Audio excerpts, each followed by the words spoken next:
It's advancement exam day at the military training grounds, a brutal series of tests where only the best move up in rank. While others joked, panicked, or tried to impress girls, Kim Min-jun stayed focused. Just a rookie with less than a year in service. No one expected much from him. But when the real test began, he shattered records, moved a muscular instructor 10 meters that no one else could budge, danced through rubber bullets like it was a game, finished a grueling dungeon run minutes ahead of everyone else. Calm, quiet, and brutally efficient, Min-jun wasn't just here to advance. He was here to dominate. Even Sun Yunseo, the general's daughter and top recruit of her class, couldn't keep up. She passed every test, earned high scores, even wowed the crowd with perfect agility. But every time she made a move, Min-jun went further, faster, better. He didn't care about the spotlight, but somehow stole it anyway. And by the time they realized it, he was already miles ahead, leaving even the best struggling in his wake. Min-jun is so strong for a reason. He is actually a dark mage who returned to Earth after saving another world. And here's what happened back then.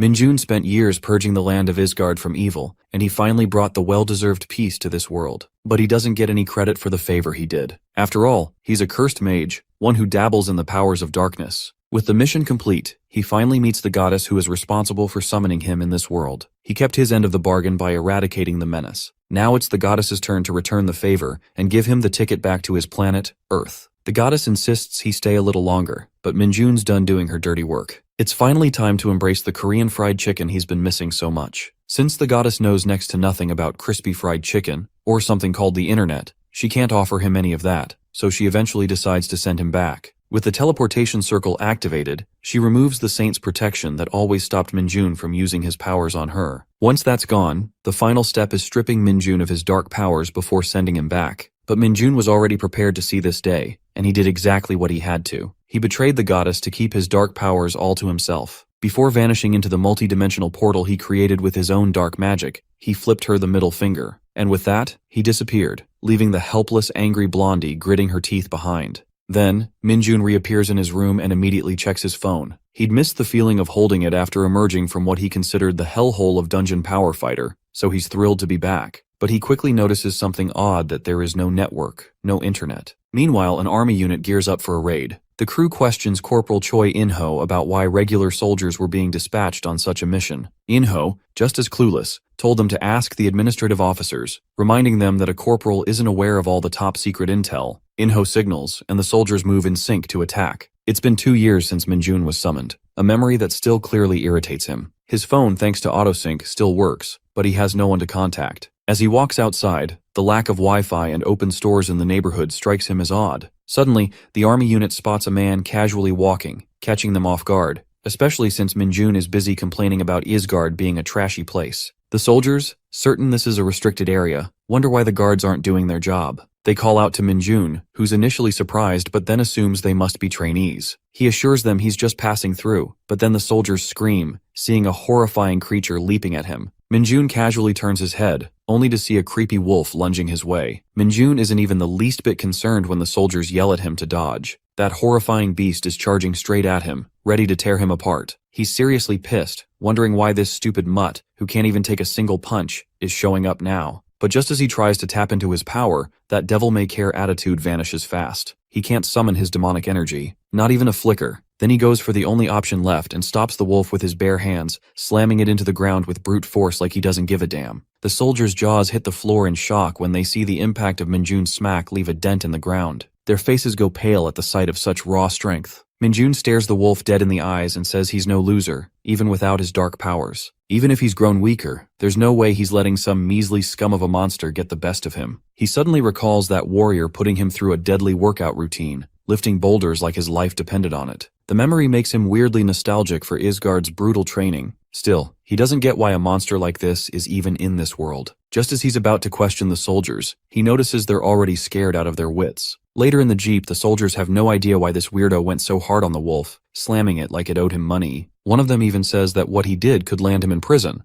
but their commander had already told them to stop making a scene out of this, and he let that slide. That's when one of them turns to Min-jun and asks if he's really clueless about what's been going on lately. The so-called World Walker says he's unfamiliar with the land, keeping the whole otherworlder thing under wraps. Deep down, he's not even sure this is the Korea he remembers. He has no clue what's happened in the past 2 years. He recalls that around the age of 7, the phenomenon of dungeons first appeared, and with them came waves of vicious monsters. He remembers the soldiers fighting desperately against them, but alongside all that horror, something else rose too: superhumans, known as the Awakened. Their powers weren't just human, they were something far beyond. The Awakened had teamed up with the Hunter Corps, a newly formed military unit, and together they wiped out the monster swarm in no time. So, before Minjun got summoned by that skank of a goddess, Korea hadn't faced anything too dangerous that could threaten civilian zones. Out of nowhere, he senses something off about Dungeon Power Fighter and checks his signal again. That's when it hits him: the server isn't completely gone yet. The realization pisses him off. All that hell he went through, only to return to this mess. On top of that, Sparky is itching to play the game, or at least see if the server's still running, but he ends up cursing the network in frustration. Meanwhile, one of the soldiers doesn't buy this loser's act about knowing nothing, while the whole world is clearly upside down. Still, after witnessing Minjun's raw strength, he starts getting really nervous, thinking maybe this dude's got a story behind him that explains way more than he's letting on. Right then, Sparky grabs the soldier's attention and asks if game developers still even exist in the world. Then, out of nowhere, he follows up by asking if people still safely evacuate and manage to get jobs at game companies or something. Also, this deadbeat demands to know if all the buildings were destroyed, including the server storage systems. He's digging for details, wondering why everything's such a mess. The soldier says he'll explain, proudly mentioning he scored an A+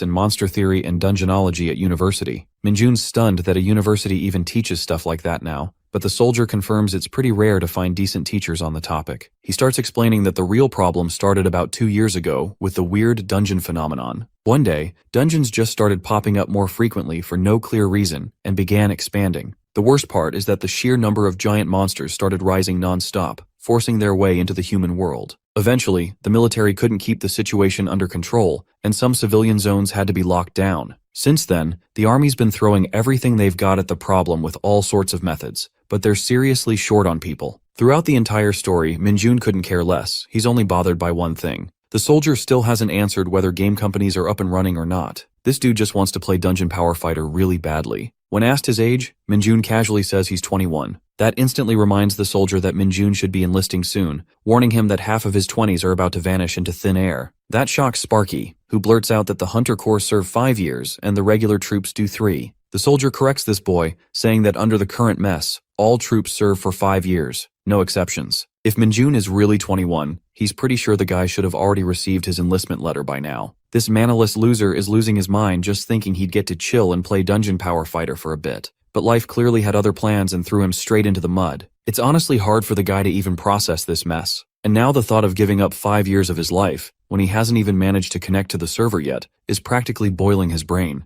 Out of nowhere, Minjun gets a ping from military manpower, assigning him, Kim Minjun, to enlist at the recruit training center. Sparky's totally whacked to see how serious they are about this, especially since his enlistment date is literally tomorrow. He wonders if the military just spams people now, because the timing feels way too on point. That cracks up the soldier boy, who says Gang 1's known for pulling that kind of crap. In a flash, Minjun's at his wit's end, yelling at the guy like, how the hell is this even possible without a physical exam? In his defense, Soldier Boy already mentioned they're running low on manpower, so now the physicals are handled directly at the training center. As for the notice, he figures Minjun probably just saw it late, but still suggests checking out the PC room near the evacuation center, just in case. Suddenly something clicks in his mind. Long ago, when Minjun's parents went missing, he filled the void in his life with games. Then, as a lonely 12th grader, he was summoned to Isgard, the forgotten paradise of humanity. Now, back in the present, sitting in a PC room, Minjun is crying tears of joy while playing Dungeon Power Fighter again. He's soaking in the comfort of these little gaming booths, loving how the game still runs just the way he remembers. Sparky's practically ready to bow down and thank the owner of this place for keeping it alive even during a full-blown crisis. Out of nowhere, he orders a hot dog, and the waitress looks completely baffled, wondering just how much this dude can eat.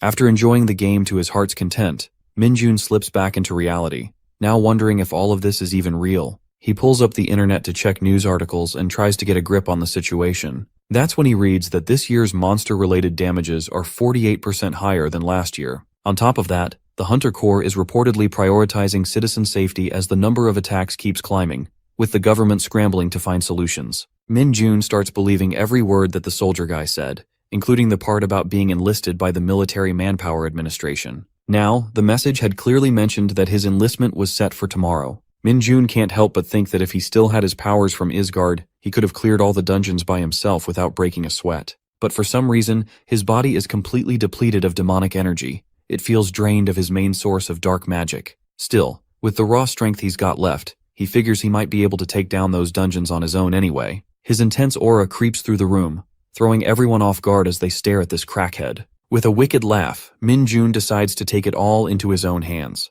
The next day, this worldwalker casually strolls into the training center, snack in hand. He's oddly excited to see so many people enlisting today, even though everyone else looks gloomy, hugging their loved ones goodbye. Then, suddenly, an announcement calls all the new soldiers to gather in the auditorium. Min-jun raises an eyebrow, wondering if this is actually going to be harder than life in Isgard. Inside the auditorium, the soldiers are straight up nasty, barking at the new recruits to stand up and yelling at them for moving like snails. One's shouting to keep their posture straight and not look behind, while another demands they push the person in front like their lives depend on it. Min-jun can't help but find these instructors oddly polite compared to that absolute jerk he trained under back in Isgard. After a while, the battalion commander steps up and grabs everyone's attention, asking anyone who applied for the Hunter Corps but didn't get selected to raise their hand. He explains that treatment differs massively between the Hunter Corps and regular troops. The Hunters start out with a base pay of 3 million won, which gets a few heads turning. When no one moves, the commander says it's fine, until he spots one volunteer.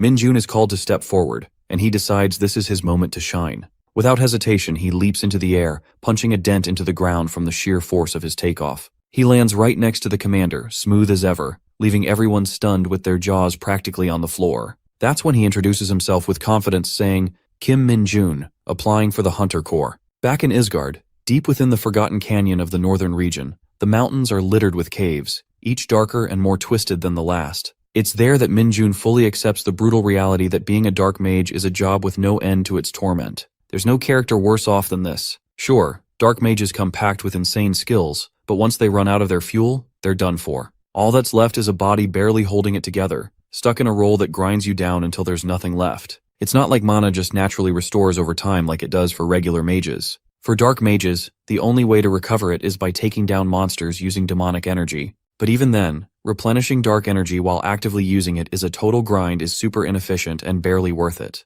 On top of that, Min-jun could never find reliable party members, since the dark mage image had such a terrible reputation. So if Min-jun ever runs out of dark energy, he's basically as good as dead down there. Now he asks what the best method is for a dark mage to recover demonic energy. But sadly, this guy's so damn lonely. There's no one around to answer his pop quiz or listen to his tragic monologue except a bunch of monster corpses. He starts wondering if it's because everyone else is already dead. Suddenly he hears something creeping up behind him. Turns out, it's the Forgotten Canyon's hidden dungeon boss, Arachnest. This creepy, oversized spider beast crawls into view while Min-jun casually thinks maybe the dungeon boss could have answered his question. He even says the beast should have shown up sooner, because he was dying of boredom waiting. As Arachnest notices her crushed babies scattered all over the ground, she lets out a bone-chilling screech. Min-jun just shrugs it off, cracking a joke about her breath reeking so there's no need for a reply. Then, without a shred of hesitation, he slams a punch right into her face and says the answer's wrong. With his demonic energy pouring out of him,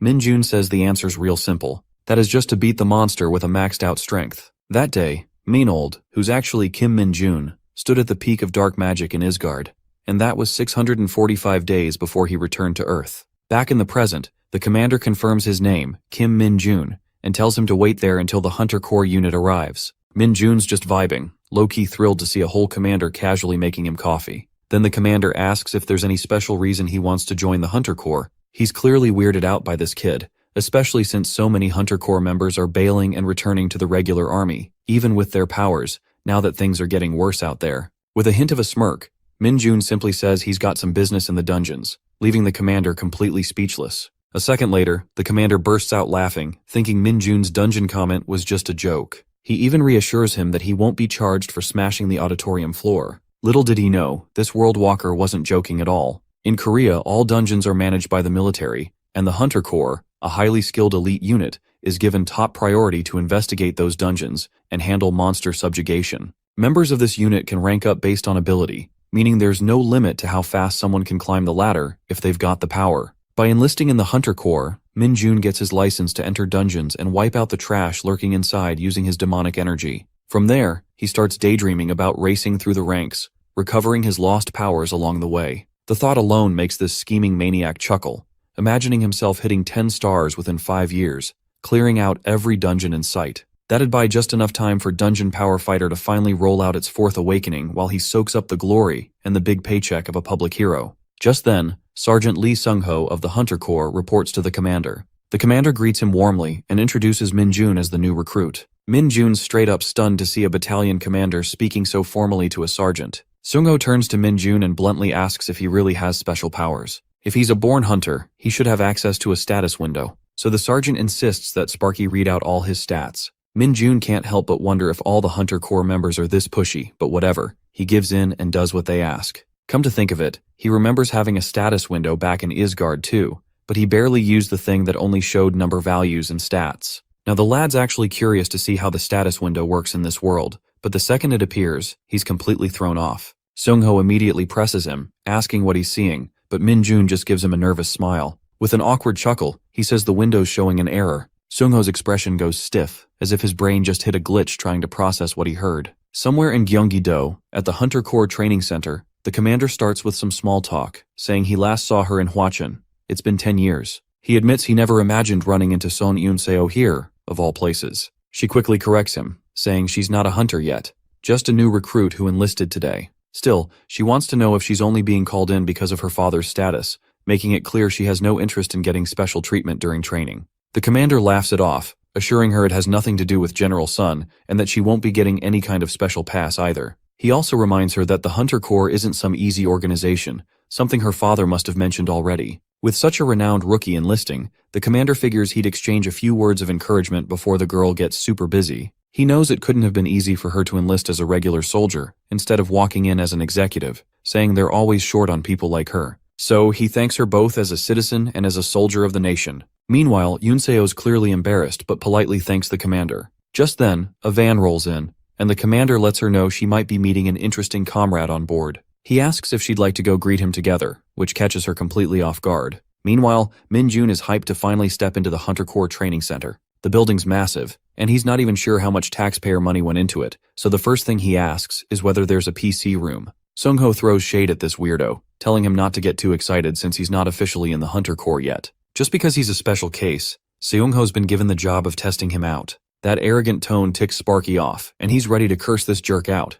According to Sung-ho, he would have already dumped Min-jun back in the Yongchang if the head office hadn't specifically requested to test him. Moreover, Sung-ho adds that once he proves Min-jun's nothing but a fraud, he'll be handed over to the military police without wasting a second. Min-jun's not loving this guy's attitude. He's way too stingy and full of himself, but the dude keeps it together and demands to know the details of the test. That's when Sung-ho shows a giant red crystal and tells him that if he can move it even an inch within 10 minutes, he'll pass. The soldier guy says he's ready to see if this so-called talent is worth the hype for signing up with the Hunter Corps. The red stone is no ordinary rock. It's a byproduct formed inside dungeons, known for being insanely dense, hard, and heavy, making it pretty much impossible for any average recruit to even budge. Min-jun strolls past Sung-ho, casually saying he's glad the test is this simple, which definitely bruises Sung-ho's ego. Sung-ho knows the whole thing is a dumb way to measure someone's status window, but he gets it. There's probably been plenty of frauds with mediocre abilities trying to sneak their way into the Hunter Corps, so this kind of test weeds out the fakes.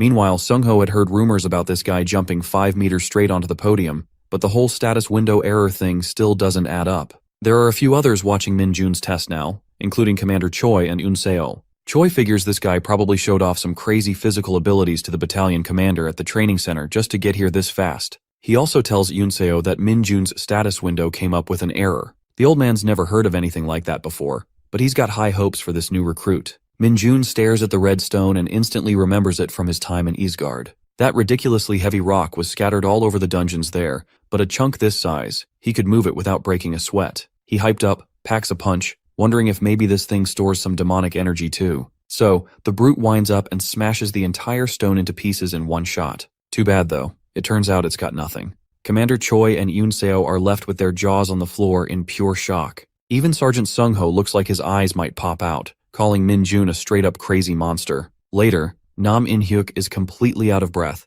drenched in sweat, as he drags himself up the stairs with the other recruits. Even before joining the Hunter Corps, he knew the training wasn't going to be normal, but now he's really feeling something's off. Once the training period ends, they'll be heading into real combat. But before that, they're stuck with 4 weeks of absolute hell. That means strapping on sandbags from the very first session and climbing the infamous 6,000 steps. As if things weren't already brutal, there's this devil of an instructor, Sergeant Lee Sung-ho, constantly breathing down their necks. He checks their finishing times. That much was expected, but this kind of crude physical training only boosts their stats a little, and it's pushing most of the recruits to the edge of collapse. Nam In-hyuk always figures Hunter Corps recruits had to endure a lot and just suck it up, but now he's not so sure about this lunatic running the show. Meanwhile, Min-jun's having the time of his life, running like he's some kind of free elf. In-hyuk's starting to question whether the problem is them, not him. Min-jun feels like his body is floating on air, and if he still had his demonic energy, he swears he'd be flying. Sparky actually finds this so-called hellish Hunter Corps training kind of sweet. The military uniforms look stylish compared to the rags he wore in Isgard, and the food is way better than expected. Even the schedule's a win. Once the evening roll call is done, they get actual free time and can crash for the night. Also, he heard there's a PC room right inside the facility, and it's apparently just as good as anything out in the city. As long as he follows the rules, no one's going to bother him during his free time. Though Min-jun had every intention of ditching the place if it turned out to be a drag, it turns out the Hunter Corps has everything he could ask for, including grueling drills, delicious meals, solid pay, and even time to play games. He dashes up the stairs shouting that the Hunter Corps is the best thing ever. In-hyuk, still trying to catch his breath, can't wrap his head around what kind of fuel this insane monster runs on to move like that. In a flash, Sung-ho is left completely stunned as he sees Min-jun reach the top way faster than expected. Normally, it takes about an hour for the average recruit to finish the climb, but this guy crushed it in record time. Min-jun's up there enjoying the view, dancing around Sung-ho, and reminding him of the promise he made that anyone who finishes under 30 minutes gets an outing pass. With no choice, Sung-ho hands it over while Min-jun starts plotting where he should use it. Sung-ho cracks a smile, wondering if there's ever been a recruit who got an outing pass.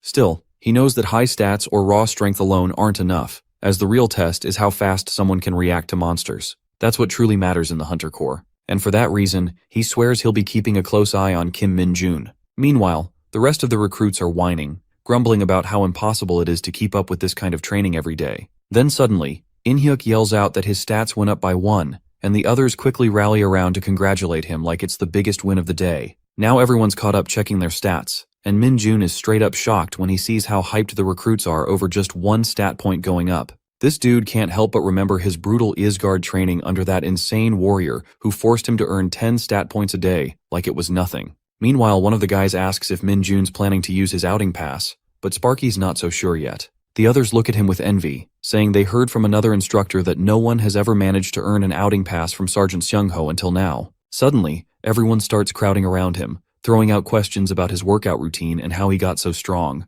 Min-jun's caught off guard by the whole scene, realizing people are actually chatting and laughing with him. It's totally new. Back in Isgard as a dark mage, everyone avoided him like the plague. Just walking by him was considered bad luck. But here, it's different, and communication isn't bad as he thought. These guys are already making plans to hit the PC room later, and it gets Min-jun all excited. He's even more shocked to hear that the PC room's open at this hour. Now that's a win. While enjoying his time in the PC room, the clock hits 9, and Min-jun figures it's time to grab 2 hours of sleep. Back in Isgard, even getting 1 hour was considered a luxury, so 2 hours felt like a full-on deep sleep. With that kind of rest, he's confident he can recover just enough energy to keep grinding games every day. The others in the room are stunned, watching this absolute maniac still playing that game. Next up, the recruits are hit with another brutal drill with no extra distance this time, but they have to maintain a consistent speed. Anyone who fails to complete 40 kilometers within 2 hours doesn't get breakfast. Later on, Min-jun casually gloats about hitting 10 max levels yesterday, which ticks off In-hyuk, who's struggling to catch his breath after the drill. He's annoyed that Min-jun isn't even sweating. What gets him even more is knowing the guy played games all night and only slept 2 hours in the last 4 weeks. When someone asks him how he's still standing, Min-jun just grins and grabs everyone's attention, saying he brought enough water to share with all his comrades. The guy loses it, praising his insane stamina and calling him his dear comrade. They're practically dying to get a sip of what now feels like some kind of mythical elixir. Boys line up like baby chicks ready for Min-jun pouring a sip of water in their mouth. In the middle of their chatter, someone suddenly calls for their attention, and it's Lee, dropping the bomb that the lieutenant is seriously disappointed in all of them. It's the final week of training, and only half the recruits have managed to meet the standard. He straight up calls them the most pathetic squadron of all time. Min-jun can't help but wonder why this old guy is talking in the third person like some ancient sage. Lee doesn't stop there though. He throws shade at everyone, saying if they get deployed after training ends, half of them are heading straight for their deathbeds. That kind of mindset, according to him, is basically a one-way ticket to heaven. He boldly claims that there's no way any of them will survive the final stage of training, which is something called the dungeon assessment training. Normally, once all the monsters inside a dungeon are wiped out, the dungeon disappears. But some of them don't vanish. They turn into what's called transforming dungeons. These dungeons constantly shift their internal structure, changing layouts and environments on a regular basis. That makes them the perfect spot for trainees to get real-life dungeon experience. And that hardcore simulation is what they call the dungeon assessment training. Just hearing the name sends shivers down the recruits' spines, so they already know they're in for something brutal. With Lee cranking up the tension, he seems to enjoy it, saying recruits need to be handled like racehorses. For real discipline, you need a heavy whip to keep them in line and then toss them a carrot later. He assures them they'll make it through if they just use their brains. To sweeten the deal, he announces that the recruit with the highest score will earn a 2-night, 3-day vacation pass. The old man believes this little reward will light a fire under them and push them to work harder, asking if that news doesn't make their blood boil. But the recruits just stare at him blankly, watching him tap the stage like he's lost it. But no one responds. He's trying so hard to hype them up, but it feels like he's talking to a wall. That is until he spots one guy who actually looks thrilled by the news, and that just makes the rest of them more nervous. The next day, the whole squad shows up with their jaws on the floor, stunned by how massive the dungeon really is. Min-jun, on the other hand, couldn't care less. On the day of the dungeon assessment training, the recruits are full of nerves, wondering what kind of nightmare awaits them inside. Suddenly, a jeep rolls onto the scene, scaring the crap out of everyone. They're all thinking, why would a military truck be out here of all places? Their panic spikes when they realize the jeep is loaded with cages, and inside those cages are real monsters. With terrifying noises echoing from the cages, the recruits quickly realize they're filled with hounds that send a chill down their spines. One of them even collapses from the shock, while another is already looking for an escape route. Meanwhile, Min-jun just sees them as oversized puppies, comparing them to chihuahuas or Maltese in his head. Lee is fuming as he watches the recruits tremble at the sight of monsters they're supposed to be trained to face. He orders them to form teams of 4 and head into the transforming dungeon, where they must defeat a hound within 1 hour and return. He lays down the instructions. If they get hurt, they better work on their core strength.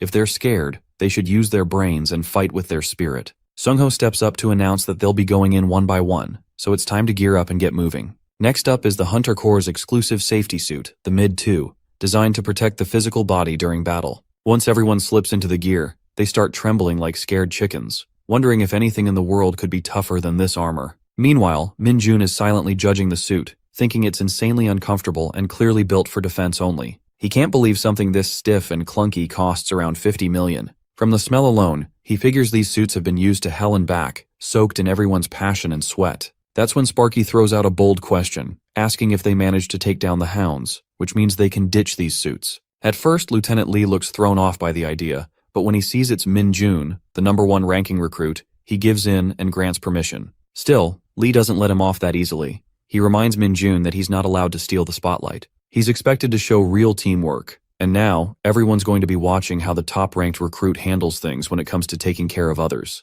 When it comes to defeating a hound, Sparky acts like the whole thing's a walk in the park, claiming all he needs to do is tell his teammates what to do. Out of nowhere, Min-jun yells that he's got the perfect plan. 2 guys actually lean in, curious to hear him out, but then this weirdo casually drops the most brutal advice ever. Just grab the hound by the legs and snap its back in half. That should do the trick if it jumps at them. And if the beast somehow survives that, he says they should fold its back and rip it apart. After delivering that horrifying strategy, Sparky demands to know if they got it. The recruits just stand there, staring at him in stunned silence, completely speechless. Right then, Lee shouts at the sergeants to release the hounds, and Sungho pulls open the cage gates, letting the beasts loose. But instead of attacking the recruits, the menacing creatures bolt straight back into the dungeon. Min-jun casually points out that the wolves probably saw the door to their home and headed for it. Surprisingly, his logic clicks with everyone, and the recruits start praising his sharp mind for understanding the hound's psychology so fast. Out of nowhere, Lee storms over and demands to know if they really have the guts to just stand around and laugh on these holy training grounds.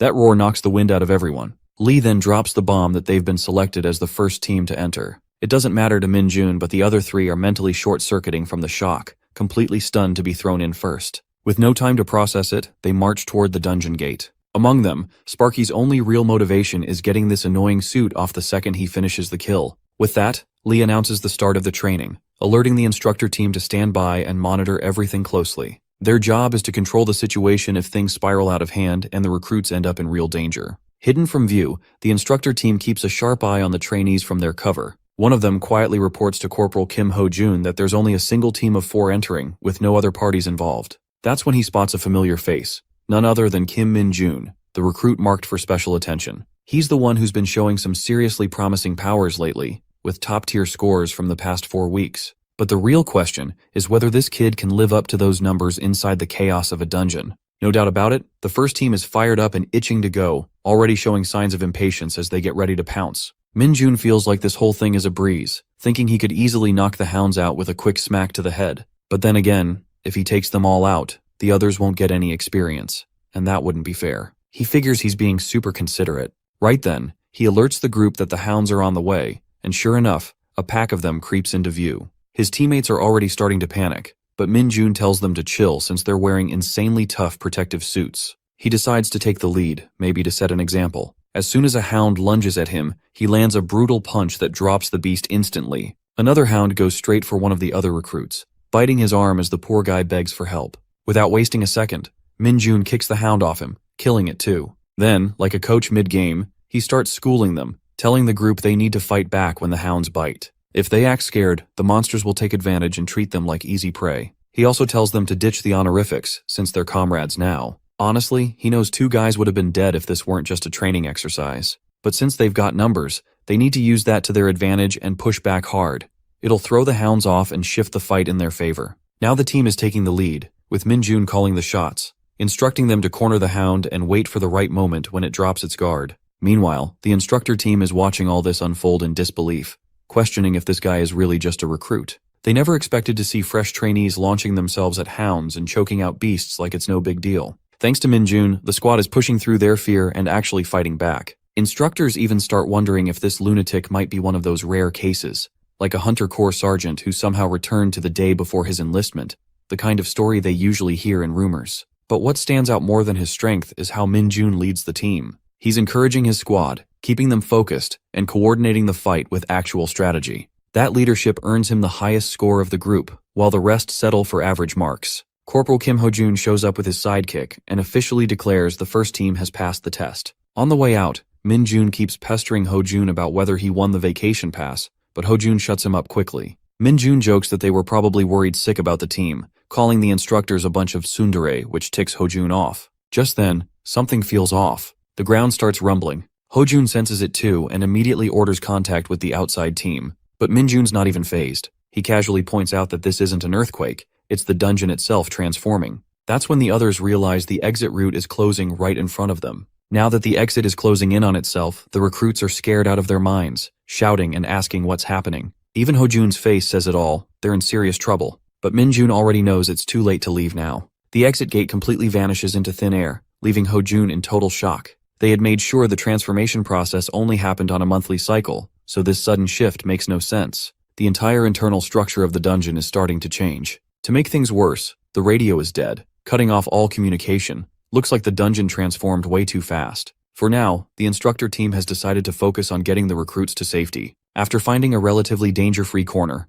Ho-jun gathers everyone and explains that there's been an unexpected incident inside the dungeon, while his teammate stays alert, keeping watch over the surroundings. He tells the group not to worry, saying they'll wait in the current spot for an hour to see if the dungeon entrance reopens, as it says in the manual. The recruits totally buy Ho-jun's speech, relieved to think this ordeal will be over soon. They're just glad they won't be stuck here forever. To pile on the comfort, Ho-jun adds that people outside are probably already assessing the situation and preparing to send help. He also reassures them that the lieutenant will take the proper steps, so all they need to do is stay calm and wait instead of panicking. But Min-jun quietly judges the corporal, not buying a word of it. He's sure they picked this place for training after thoroughly confirming there wouldn't be any unexpected surprises like this. What's even more suspicious is how the dungeon entrance that's always open just randomly closed up out of nowhere. Suddenly, Corporal Kim Ho-jun gestures to him for a private word, and Min-jun calmly realizes that these guys know full well the situation's looking bad. There's no manual for stuff like this, and if the dungeon has really turned into an enclosed dungeon, then it's going to be way tougher to clear.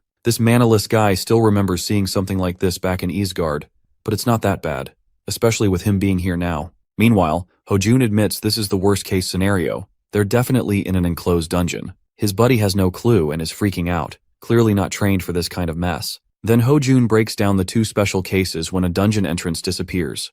The first is when the dungeon dissipates naturally after being cleared, and the second is when it turns into an enclosed dungeon, where the gate vanishes the moment someone enters from the outside. Just like that, this one's sealed shut, which also means more than one monster will appear. The only way to escape now is by defeating every single monster trapped inside. Plus, Hojun makes it clear to his teammate that no outside help is coming. They're on their own and need to break through this mess together. With 4 recruits who have 0 real battle experience and just 2 instructors, they'll have to clear the dungeon by themselves. After Hojun fills everyone in on their current situation, the recruits are visibly shaken, as expected. On top of that, Hojun has no idea what kind of monsters are crawling through this place, so things might take a deadly turn fast. Still, they can't afford to stay put. They need to keep moving while they have the strength. He regrets that the instructors weren't geared up before diving in. They just jumped in wearing tracksuits to monitor the kids. At this rate, even a few goblins could wipe them out, considering it takes Hojun around 10 minutes just to kill one. Then he glances at the back and remembers the recruits are still wearing the Hunter Corps safety suits.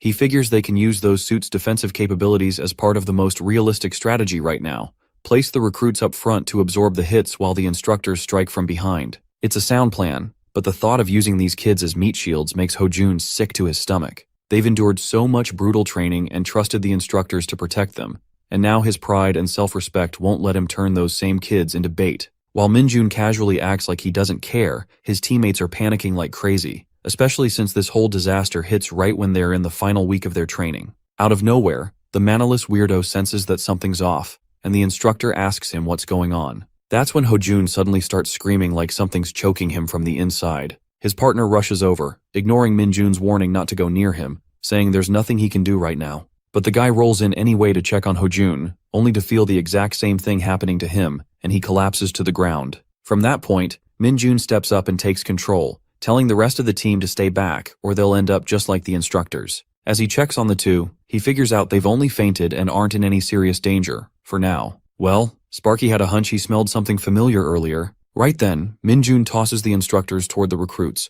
telling them to catch and keep them safe near the exit. He firmly tells them not to follow him under any circumstances. One of the recruits tries to knock some sense into him, asking what he plans to do when even the instructors have fainted, clearly shaken and begging him not to go alone. But Minjun charges deeper into the dungeon without hesitation, fully aware that the risk of death excites him, especially because this time, it's real, on Earth. Still, he's confident the real reason behind the instructors collapsing is the presence of demonic energy. It doesn't even surprise him much, knowing that even awakened instructors could pass out from exposure to something like that. Even in Isgard, people are always shielded with special protection before facing monsters laced with demonic energy. That's because this stuff is way more fatal to regular humans. But for dark mages, dark energy is like plugging in a dead phone.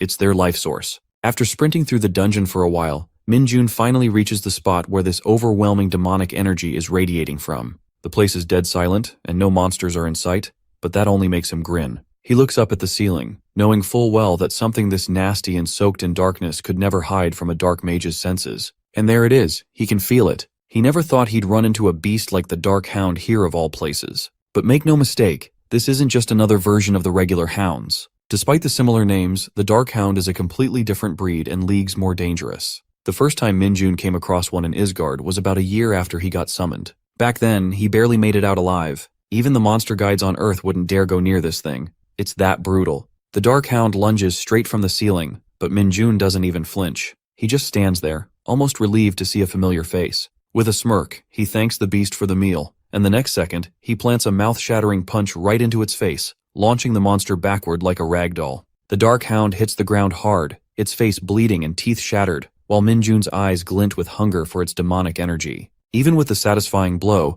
the scent of blood in the air is thick and sickening, but he doesn't mind. It only means the recharge is about to begin. Though the scent of blood is still sickening, the insane amount of demonic energy spilling out after the Dark Hound's death is the real deal. That's exactly why taking down a beast like this isn't easy. Its venomous blood is no joke. If an ordinary human even comes in contact with it, their skin would start to rot on the spot, but none of that applies to a dark mage. As the demonic energy flows out of the Dark Hound, Minjun absorbs it all with a smug look on his face. As Minjun absorbs the demonic energy juice, he knows all the crazy side effects that come with it don't affect a dark mage at all. The dude's thrilled to finally absorb demonic energy after such a long time, feeling like he's around 5% charged now. Still, he can't wrap his head around why something like a Dark Hound from Isgard would show up in a place like this. He figured monsters on Earth might contain some demonic energy, but seeing the instructors faint like that raises serious questions. He doubts they've ever encountered something like this before. There was never any mention of demonic energy or dark hounds during the monster education back at the training center. And the possibility of a dark hound managing dimensional travel is out of the question. Only someone like him, who's reached the peak of dark magic, could pull off something like that. Or maybe it's something only a saint who can use God's power could pull off, since it's not an ability just anyone can access. Minjun wonders if he's just overthinking this, or if this really is the first time a dark hound has appeared in Korea. Either way, he decides to find the core and file a report, and eventually, he does. Meanwhile, Hojun slowly opens his eyes, and the recruits are all buzzing with relief to see him regaining consciousness. They crowd around asking if he's okay, but both instructors suddenly sit up straight, scaring the life out of their juniors. Hojun immediately demands a full update, checking if anyone's hurt or if anything happened while they were out. The juniors admit they thought the two turned into zombies for a second, but assure him they're all fine. Then they mention Minjun ran deeper into the dungeon by himself. That news throws Hojun completely off, and when the recruits explain what happened after he and his partner collapsed, Hojun's face twists with rage. He's furious that Minjun acted alone in a situation this dangerous, gritting his teeth at the thought. That kind of stunt is more than enough to get someone kicked out of the program. Well, he does feel like he's in no position to criticize anyone, especially after passing out instead of protecting the juniors. But then he snaps back to reality, realizing that he has to go after Kim Minjun and bring him back. Just as he's about to make a move, one of the juniors suddenly calls out, pointing ahead. To everyone's shock, Minjun walks in like nothing happened, casually carrying the dead dark hound over his shoulder. The guy even asks if everyone's doing alright, like this is just another Tuesday. The instructors freeze, jaws practically buried in the dirt, their brains short-circuiting at the sheer size of the monster. They can't even begin to process how the hell this kid took it down alone. Without skipping a beat, Minjun drops the massive hound in front of them and tells them to check it out. The instructors take a closer look and instantly realize this beast is the real reason they passed out earlier. The recruits now understand that the hounds they fought were the baby versions, and this was the real deal. No one can believe Minjun soloed such a massive creature. Then, as if on cue, the dungeon gate flickers and reappears in the same spot. Still struggling to digest what just happened, Hojun turns to Minjun and asks if he really took it down by himself. Minjun just nods with that same annoyingly calm smile. Hojun tells his partner to escort the recruits out first, promising he'll follow right after. Then, pulling Minjun aside, he firmly asks him to report every single detail of what happened to the lieutenant. That includes how both instructors fainted and left the recruits completely on their own. Hojun knows they have no excuses, even if it means being thrown into military prison. But thanks to Minjun, everyone made it back alive without a scratch. Sparky smirks, saying Hojun is kind of embarrassing right now, but Hojun insists that a real man owns up to his mistakes. With that, he says it's time to leave this cursed place. Still, Hojun can't wrap his head around what caused him to lose consciousness, already dreading a sleepless night trying to figure it out. Meanwhile, Minjun's still stuck on the fact that he got a major compliment during his last week of training. Just as he turns to head out, a sudden system window pops up in front of his face with a message that the error has been resolved. Minjun stares at the screen, completely dumbfounded, muttering how he has no idea what this even means. He curses under his breath, calling this thing a piece of junk just like the one back in Isgard. But then the screen updates, officially labeling him as the cult founder of Lumi Nuna is his favorite character, followed by his stats. Strength, agility, and stamina all sit at 60 and demonic energy at 10. His only listed skill is corruption, ranked at E.